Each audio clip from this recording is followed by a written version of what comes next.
Well, Glenn Elliott was a star for the Saints through the 1970s. A few numbers that will tap that off. Obviously, the obvious ones, 138 games from the club between 1969 and 1977. Played in the 71 Grand Final, best and fairest in 74. Won the Simpson Medal representing Victoria against WA in 1976. But a few others as well throughout the 1970s. Glenn Elliott had 30 possessions in a game or more on 22 occasions. Only one St Kilda player did it 10 times. Other than that, it was Paul Callery, who's been a guest on our program. And he also had 6 of St Kilda's top 10 possession games through that decade. It was a very fine player, and we're delighted to have him as a part of our podcast this week. Glenn, thanks for your time. It's a pleasure. Thanks for making contact.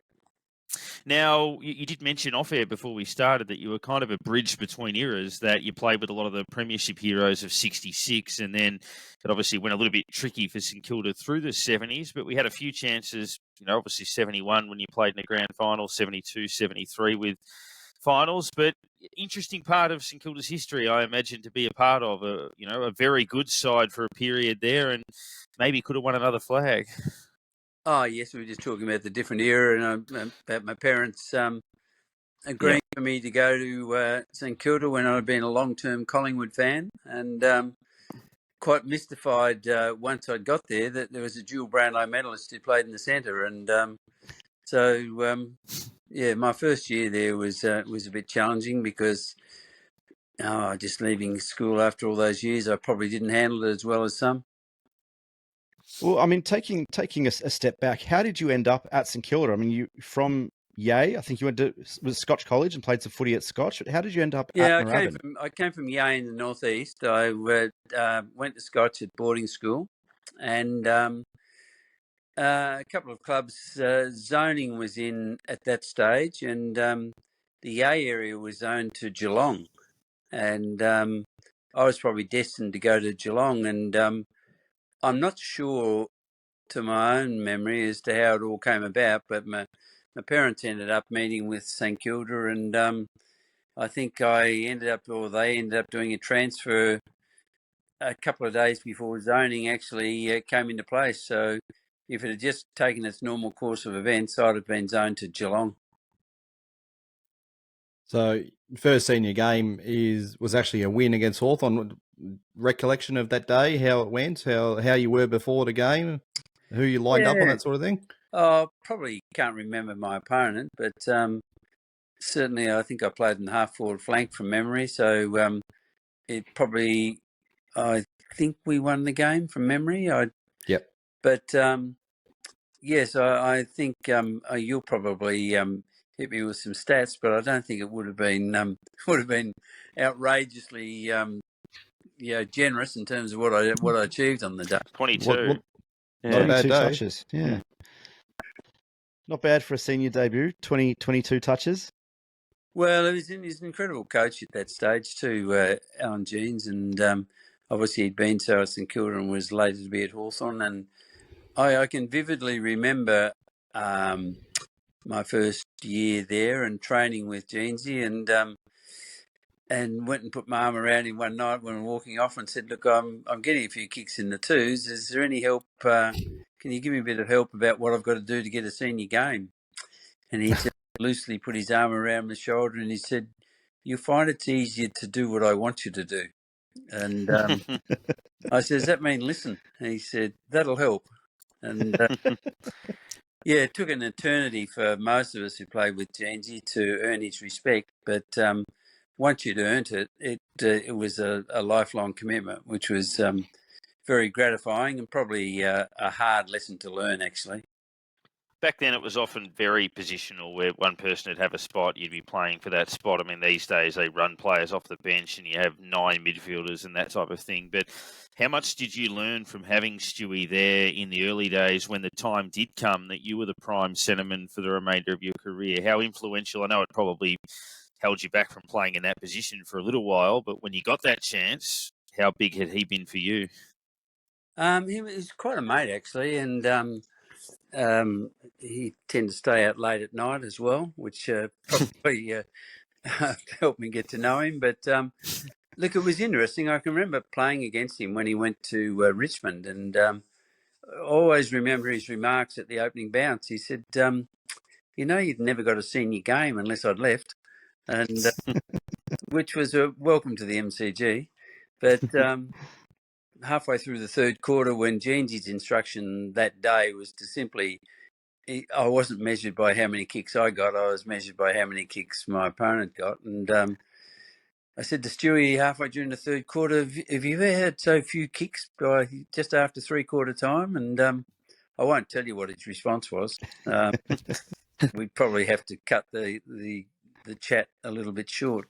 But, you're interested when you made that comment about the transformation of footy, or if you'd call it that.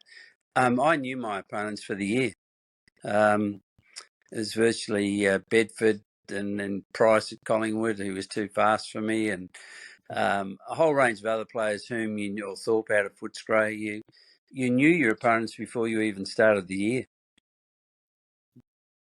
What's so your it's all changed. What's your recollection of that period with the Stewart Barrett transfer? And like, what was it talked about at the club within, amongst teammates and your friends? Was it talked about then? It may have been talked about by Stewie was probably somebody that I nearly idolised as a person who knew a little bit about VFL footy, but it may have been talked about more amongst the senior players. To me, it was a celebration when he left. So when Barrett came, he was never popular. Well, you look, very few people would remember it now, but that era, there was player transfers were a bit uncommon.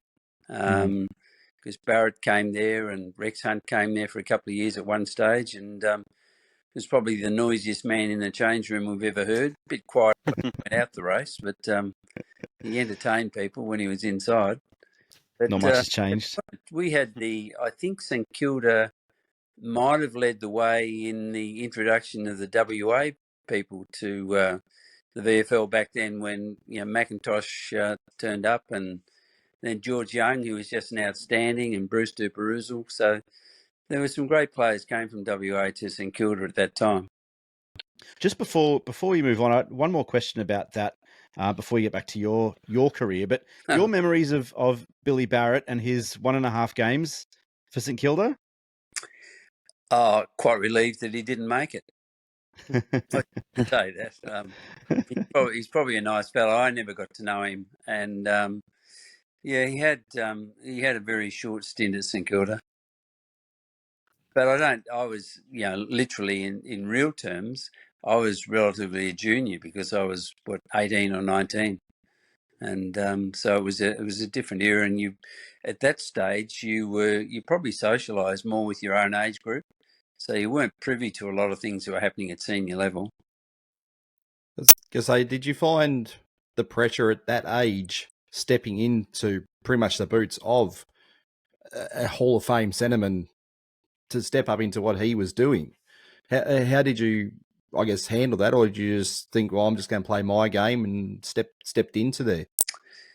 I think, I had different attributes to Stewie. Stewie's a highly skilled, dual-sided player, and I probably prayed for the rain a bit, because for all intents and purposes, I was a bit slow. And at one stage, probably nearly left St Kilda before I'd started, when there was an approach from Geelong to go down there, because Rod Olsen had been tied up with Scotch over the years, and he was coaching down at Geelong. But I was to be there and to earn Alan Jeans's respect. I probably ended up with a career because I did what I was told. And then as you became a more automatic selection, I think Jeansy gave you a little bit more latitude, and we had some great fitness coaches at the time. So I was never destined to win a sprint race, so I probably took the option of trying to be the building a highest level of sustainability as opposed to the fastest. And that probably helped me over the journey. A philosophy that worked well for someone like Robert Harvey a couple of generations later. Was very similar in that space, just became the running machine. 1971, the word tragedy gets thrown around a lot unnecessarily, but that was a St Kilda tragedy, that grand final, 28 points in front just before three-quarter time. Your recollections of that day? Hawthorn were an unbelievable side. We've heard about the Cowboy, Peter Hudson saga, but Yep. your recollections of that near miss? Probably Keddy. Mm. What did he kick 3 in the last quarter, didn't he, I think, from memory? 4, yeah. So I know you probably chatted to Cat, Gary Coing, and Yep. probably not the most memorable experience he'd have. A couple of us have jokingly blamed him for not having a premiership medal around to be able to display people, but that's a little bit harsh. And yeah, look, we did enough to win, but both sides were highly competitive, probably played a similar brand of football to each other as well. But it was, having only been there for a couple of years, 71, you thought, well, this is upwards and onwards forever. It was seemingly a little bit too good to be true, but I think my most vivid memory was the sadness at the end of the game, and you're oblivious to the fact that there was anybody at the MCG, as I mentioned before, and to think that there were so many people there still seeing the end of it, and yet you were there and couldn't hear anybody. It was a lifelong memory. Tell us about one of the stars of that team in Cowboy, Neale, who obviously had played a big role in the 66 premiership a few years earlier, but played a pretty big part in that 71 grand final as well. What are your memories of Cowboy? Cowboy is the most welcoming person you could ever meet in a football club. And I think that for somebody who's new at the club, whether you're a first-year player or whether you're a 10-year player, he smiled at everybody and he welcomed everybody with his face. And I think it's, I can remember, going to a couple of over at Wodonga there, the get-togethers for him, and he still had a smile on his face even then. And I'm not 100% sure whether he would have recognised some of us, but I think that's where he was so consistent, and he brought the club sort of built around that person because he didn't treat you as a seconds player or a senior player. He treated you as a person, which was priceless.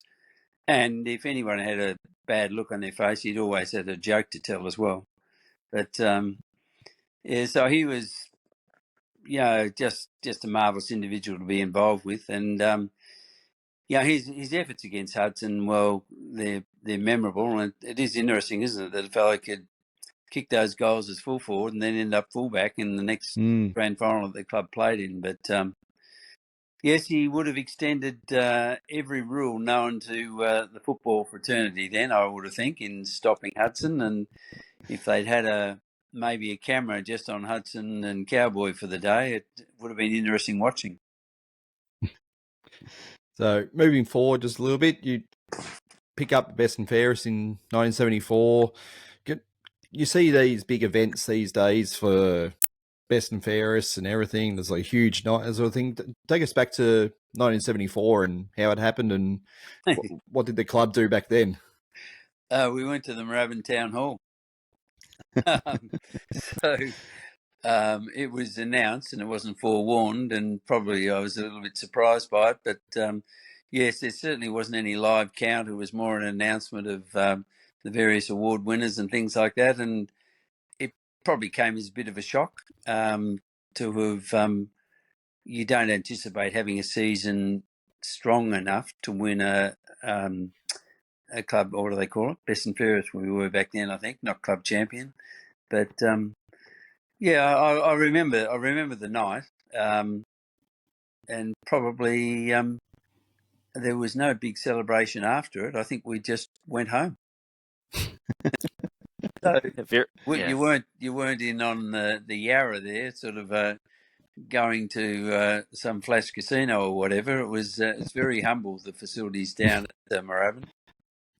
So obviously St Kilda had made finals 70, 71, 72, 73, slipped a bit after that, but 75 and 76, Jeansy's last 2 years were very competitive, probably should have made the finals in 75. Do you have any I guess, recollections of that side. It didn't fall off a cliff. Obviously, through the mid-70s, we were still pretty competitive.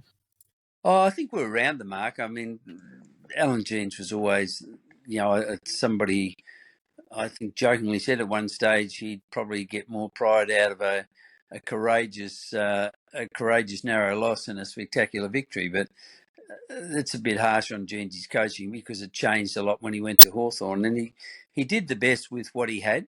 And I think making sure that the club was competitive was his great forte. And to a degree, I suppose Ross Lyons brings a bit of that to St Kilda today, in the sense that they're highly competitive all over the field. And I think that was Jeansy's number one.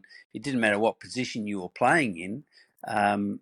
Being competitive was the most I guess the quality he was looking for most in people. And particularly he'd, as I jokingly said before, he had great confidence in those who'd earned his respect, or those who'd listened to him for long enough and did what they were told. You, I guess before the end of your time at St Kilda, had a bad knee injury. Do you remember how that happened? How you did the knee, and then what was, I guess, the next 18 months like in terms of your recovery and rehab until you finally came back to senior footy with Melbourne? It was horrendous, and yes, I can remember being carried off and seeing Owen Deacon, the club specialist at the time, and we were all frightened to see him because normally meant you ended up with plaster of some description. But it really became quite difficult, and probably reached the end of my tether actually in terms of having to turn up to the club and be seen, and people asking how your leg was when you knew it wasn't any good at all. And it was a strange transition to go across to Melbourne, because I can't remember St Kilda actually asking me to play again, despite the fact I was running around Moorabbin Oval doing a lot of my training. And I had a call from Melbourne, and they asked me how I was recovering. I said, "Oh, not too bad, and would I be interested in catching up with him?" And I said, "No, I think it'll be fine here." And I'll leave the person's name out of it, but the person at Melbourne suggested that wouldn't be the case, that it might be better if you were open to seeing us. And of course, Carl Ditterich was there at the time, and that probably had some influence in it, I would say. But yes, going to Melbourne was interesting. After I went there nervously, to be perfectly frank, because I wasn't sure whether I'd be able to play again. I had a practice match at Paran Oval, and somehow or other got through that, and did very little training in the lead up to that. But I think it was the fact that I had a good relationship with Carl Ditterich, which probably allowed me to get an opportunity to play again. And from St Kilda's point of view, you may or may not remember that late 70s, the club wasn't exactly a financial powerhouse, and so there were a lot of players that were disappointed at the time in the way things the way they played out. So I've got to say, quite brutally, I wasn't there sitting there looking to try and find another club to play at. It just happened, and it was interesting that not Owen Deacon, the physio who was the physio at St Kilda, had gone back to Melbourne, and I had to see him for my fitness test. And so when they sent me out to see him, he put his arm around my shoulder and said, "What am I seeing you about?" And I said, "You've got a rough idea." And he pushed and prodded my knee for a little while, and said, "It's not very good, is it?" And I said, "No, but I've already told Ray Manley that." And then Ray called me the next day and said, "Could you come in and sign your contract?" And so I did, and saw him. And when I saw Ray, I said, it was Adrian Wright, the physio. And I said, "What did Adrian say about my knee?" He said, "It's stuffed, but you'll play anyway." Not exactly. I don't think that would pass the test today, would it? Probably not. I'd say definitely not. But there was there was a joy in going to the MCG when you used to get there, apart from finals, once or twice a year, to be able. The Melbourne players many of them would have understated the experience that they had to just go out and have kick to kick on the MCG 2 or 3 times a week when with nobody in the stands was quite unique, and what a fabulous stadium it is. So after finishing up at Melbourne, you've kept in the football game in different ways, mainly in South Australia. Run us through where you've been after that, who you've been with, which teams, and that sort of thing.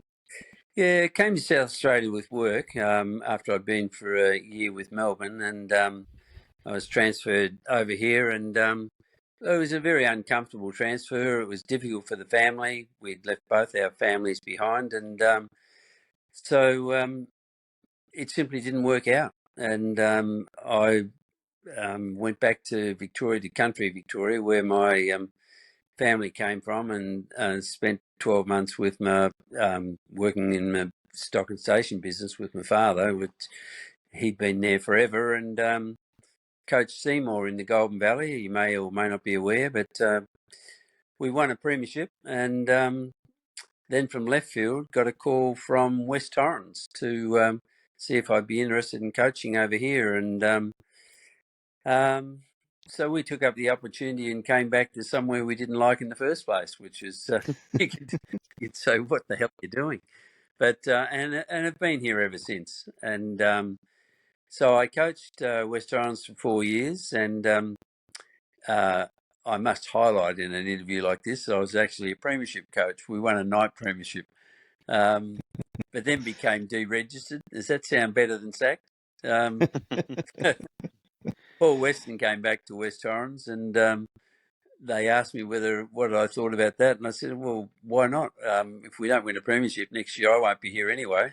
But they took it a step further, and brought the decision forward. So I wasn't coaching. And since then, I've spent a lot of time in admin. I was CEO at North Adelaide and Glenn football clubs here twice, and had 2 stints. There's an ironic sidelight for you. I was at Glenelg the first time around when Mark Williams was told he wasn't required. So I wonder to this day if Mark Williams would have ended up an AFL premiership coach if Glenelg hadn't have told him he wasn't ready, or they weren't happy with him. They'd brought in a Port Adelaide player, and it didn't sit very comfortably at Glenelg. And I think from there, Mark went and may have coached reserves at Essendon with Kevin Sheedy, and his whole career blossomed from that. So he was probably very fortunate what happened at the time. But and I spent 4 years with Adelaide United, or 5 years with Adelaide United in the A-League, which was thriving at the time, and I believe it's not travelling as well now. But I had an offer to go there as CEO, and I told the owners, whom I knew very well, who took over the licence, that I said, no, my name ends in T, it doesn't end in I or O. I'm not going to do this job. But anyway, it was a fabulous experience internationally to be involved in it, and yeah, so I finished up with the Bays in 19 when we won the premiership, and retired at their 1920 AGM. So is that a quick summary of all my South Australian involvements? Lived in There's a fair bit there. Lived down the coast, and do a lot of swimming in a place called Port Elliott, actually, at Horseshoe Bay. So it's a stunning venue. And just quickly, you also had, just going back a little bit into your career, you had opportunity of playing with both your brothers at one stage or another. They at one St Kilda, one at Melbourne. It was a bit of a interesting crossover. You probably wouldn't get many players that get that sort of opportunity. How was that whole thing? Well, it was an incredible day. Robert, it sort of, I think I highlighted some of the financial problems that some of St Kilda's great stalwarts played their way through that. Robert probably wasn't one of them. And when I went to Melbourne, he came across, and then Bruce had a crack. And yes, it would have been interesting to have played on it for. They both played on for the next year. I think Robert had 2 years. Bruce may have had one, but it would have been interesting to have stayed at Melbourne and had the second year under Carl, and then Barassi came back, of course. But it was a really trying year for that footy club, and as we all know, you win or you lose, and most sins in a football club are forgiven when you win, and when you lose, every single thing you've ever done wrong comes to haunt you. But that'd be a nice Trivial Pursuit question, wouldn't it, in the VFL, AFL, to name the three brothers that have all played together at the one club. And it was a fabulous achievement, and full credit to both Robert and Bruce. And I know it made my parents really proud at the time. And a lot of the A people came down, and they loved it. And am I right in thinking that you won a reserves best and fairest as well? It's the only way forward, isn't it? Before they take it seriously. Yeah. Well, that wasn't just sticking on the family theme, but that wasn't the only achievement from a reserves patch either, was it? Did you meet your significant other at a reserves game? Yes, you've done a bit of research, haven't you? Well, I can tell you exactly what happened. I was a disgruntled reserves player, and the reserves was over, and Lois, my wife, was walking through the gates near the change rooms at Moorabbin with a girl called Dorothy Betts, and so I was not about to go up and sit in the stand and act as if I was interested in the A grade, so I was on my way out and said good day to Dot, and she said, "Oh, a friend of mine, would you like to say hello?" So we did, and that's how we met. And so we're still together after all these years, which is fantastic. Probably more credit to Lois than me. But yes, it was a very strange way to meet your future partner, wasn't it? To be, he was paying to go in to watch St Kilda play, and I was sulking and going out. Encapsulates the way that footy changed lives, Yeah, I think, well, in a really significant way. Yeah, and I admire the due diligence you've shown in this interview, Stephen, because very few people in this world would know it. Well, one player you've mentioned, last one from me, that not a lot of people would know about privately would be Carl Ditterich. He keeps a lot to himself. We know that he's a quiet character that sort of drifted off a bit after his football career. Can you tell us just a little bit about Carl? You mentioned the crossover with Melbourne as well, and what was Carl like as a bloke? I just get the feeling that if you were playing footy with him, you'd walk a little bit taller, knowing that I've got a bit of protection, a bit of reinforcement out here with the big fella. He was priceless for me, and we don't keep in touch every 5 minutes, but we do keep in touch and compare long-term injuries like ankle fusion, things like that, and how you recover. And I've seen him up north a couple of times when we've got away from the cool weather here in Adelaide, and it would be in Victoria as well. But I think he was a player's player. That's probably the best way I can describe it. He wasn't known for being out, and maybe, I don't know, when those in that era, the premiership era, when he was probably footloose and fancy free. But when I met him, he's very supportive. He always take a phone call from you, which is great. We have extended conversations. I don't think I could keep up with him having a beer. He'd probably have me covered, I think. But yeah, at Melbourne it was infamous, and I know we can chat about a lot of things, but a fellow called Gary Sidebottom was playing for St Kilda at the time, and Trevor Barker, whom I knew quite well, and Barks came through a pack, and I sort of half grabbed him and had a bit of a laugh about it, and Sidebottom took offence and popped me on my backside pretty quickly, and I had one look at him and I wasn't going to get up very quickly because he was a bit bigger, until a bloke called Ditterich came along and put him on his backside, and I got up and gave Sidebottom a fair bit of advice then, and a few physical prods, but he made people walk tall. There's no question of that. And I think maybe one of you people will maybe all across it giving you a due diligence, but I think was it Alan Jeans or somebody described him as an athlete who taught himself to play football, because he could jump 6 foot at school, I think, and was the Sunday morning training sessions we'd have at Moorabbin, it wouldn't matter what time he got home or what time he attended training. He would just pound lap after lap after lap out, and he might have inspired me a little bit too to make some compensation for some obvious deficiencies of, in my case, lack of pace, and just try and follow Ditterich doing 400s. I think everyone that you would speak to, and no doubt you've spoken to plenty, they would speak in glowing terms of him, and he's just a good fellow to catch up with. Glenn, last one from me, but nearly 8 years ago, you were inducted into the St Kilda Football Club Hall of Fame. Now, not only were you inducted on the same night as Stuart Trott, who's also been on this show in the past, Yep. but you were inducted on the same night that Tony Lockett elevated Rob Harvey to legend status and Yep. gave his introduction. And it was also the 50th anniversary of the 66 Premiership. What did that night mean to you? In footy terms, there's a lot of things you never forget, and I never forget the call from Ross Smith. He said, just called me out of the blue, actually, to say, would you be free on such and such a date? I've forgotten what it was. And I said, why, is there a club event on? He said, we'd probably like to award you, either end you in the Hall of Fame or present you with your Hall of Fame presentation. Well, there was stone cold silence from my end of the phone until Smithy said, "Are you still there?"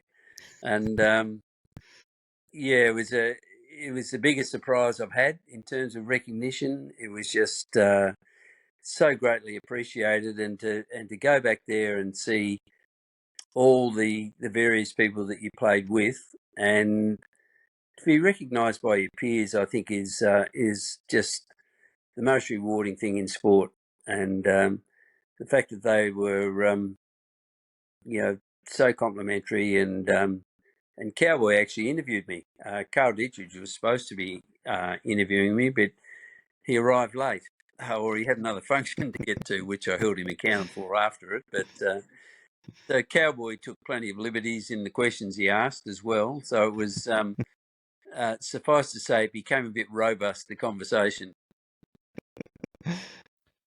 So, what's your, I guess, supportership of the club these days? Do you still keep close tabs on the team? Do you still watch most games? Do you ever get to many games? And if you do, what do you see with the current group? Do you see any players that sort of stick out to you, or what do you think about Ross Lyon? And where's your sort of level that you're at these days?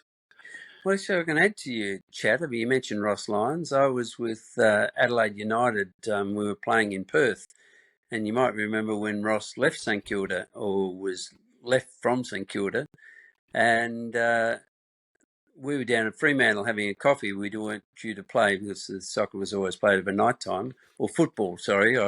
When I was involved in soccer, I had to call it football. And we were having coffee, and Lois said, "Oh, that's Ross Lyons." And go and say g'day. And I said, "Lois, Ross Lyons wouldn't know me from a bar of soap." But taking instructions from my wife, I went across myself, and I said, "Ross, Glenn Elliott." And he said, "Yeah, no." He said, I know you're at the club. And I said, "What are you doing over here?" And he explained the unfortunate aspects of the financial problems that happened back then. And it was strange to see him. So I've always followed his coaching, which always seems to be honest, and it always seems to produce a competitive outcome, and it was just fantastic to see him back at St Kilda. And I think his competitive influence kicked in straight away last year, and hopefully the club can take a step forward this year, which would be great. But in terms of connections, I've tried, if I've been back to Melbourne a couple of times to past player functions or events that are on, and picked up a mate of mine up at Alexandra who was a long-time supporter of the club with the social club side of it, and taken him down to a couple of shows, and we'll see them play over here and gather round. I called a couple of people in the sample today and said, "You owe me a favour. Can you help me out with a couple of tickets?" One wasn't too abiding, but the other one was. So that was so we'll get to see them. And look, have any of you been to Gather Round? No, No, Yeah. not yet. Not No. yet. Last year we went to the last game. I've never heard the Saints played St Kilda, played Collingwood, I think it was. Yep. And I've never heard 40,000 people at Adelaide Oval so quiet. It was nearly polite clapping when St Kilda or Collingwood took a mark, because the stadium was full of people who were just there. They weren't necessarily Collingwood or St Kilda supporters. So it was like a practice match.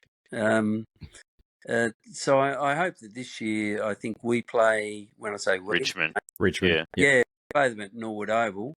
I think that both clubs will be putting some tape measures around their oval to shrink them a bit for training exercises, because not much room to move on Norwood Oval. It's not a big oval, and they'll probably get 10 or 12,000 people there, which will be probably like the old VFL days, actually. As long as they get the result, that's the main thing. But Glenn, Well, yeah. We appreciate you joining us. It's been great to reminisce and tell some stories. And yeah, we wish you well with everything going forward. But thanks for jumping on this week. Well, I hope I haven't crossed any lines. I've told most of the polite stories, not the mischievous ones.